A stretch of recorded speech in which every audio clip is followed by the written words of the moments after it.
to the second half of our series of 30 teams in 30 days, where I give us a different team to preview each day as we count down to opening day. We are 15 days away from first pitch, and today we're talking about the Seattle Mariners. Last season in the Pacific Northwest had an amazing start, but a humbling finish. Seattle went 85-77, 3 wins less than 2023, finished second in the AL West behind Houston, and missed the playoffs for the second straight season.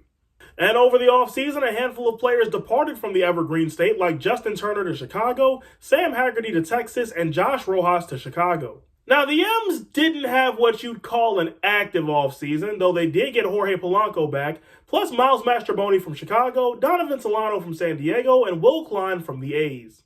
Now let's talk about the Mariners farm system. MLB Pipeline ranks the Mariners farm system 5th in baseball, and they have 7 prospects in the top 100.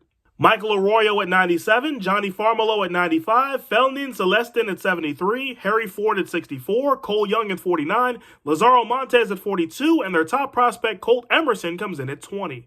And as the piece de resistance, Seattle has the 3rd pick in the MLB draft. According to RotoChamp, here's the Mariners' projected opening day lineup as they take on the Athletics. Starting rotation is also included. Those will both be on your screen now. This Mariners team, led by manager Dan Wilson in his first full season in Seattle, is more or less the same roster they had last year, same lineup anyway, and the starting rotation is going to be their bread and butter. One of the best rotations in the American League, but they'll need some run support. My big question for the Mariners is, are they okay with mediocrity? Last year, the Mariners were baseball's darlings. They burst out to a huge lead in the AL West and had everybody thinking they were going to be the ones to dethrone the Astros.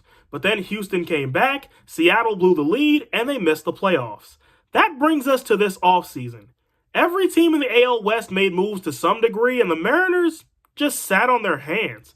I mean, getting Polanco back was nice, but the Mariners seem to be the only team in the West that hasn't gotten better. And that seems to be the trend in the Pacific Northwest.